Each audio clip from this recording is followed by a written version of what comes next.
आई जा हम गायिका नेहा साक्षी आप सब श्रोतागण के पैर छू के प्रणाम करतानी। और यही नवरात्र के महीना में एगो पत्नी के भाव बा, आई गीत के माध्यम से सुनी।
मैया के दर्शन करे के लागल ललसा कि मम्मी जई है ननद जई है गौआ जवार हो, हमरो के ले चल सैया हमार हो। कर लेनी हो रतों से बाटे है अरजी कि कर लेनी हो रतों से बाटे है अरजी।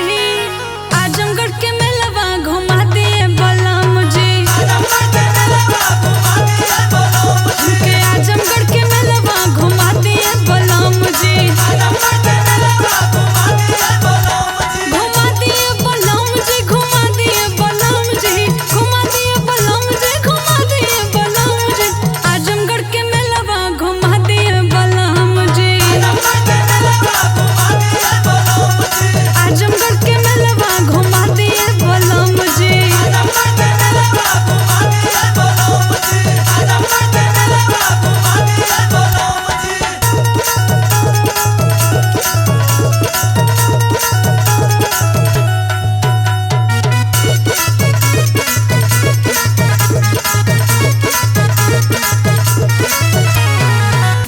नरौली के नरियल पानी रोडवेज के छोला, सिधारी के पानी पूरी नीक बड़ी होला। हाजीपुर लाट घाट नैनी जोर दीवारा, चल के जलेबी वहाँ खाए के दोबारा। की बात मानी राजा जनी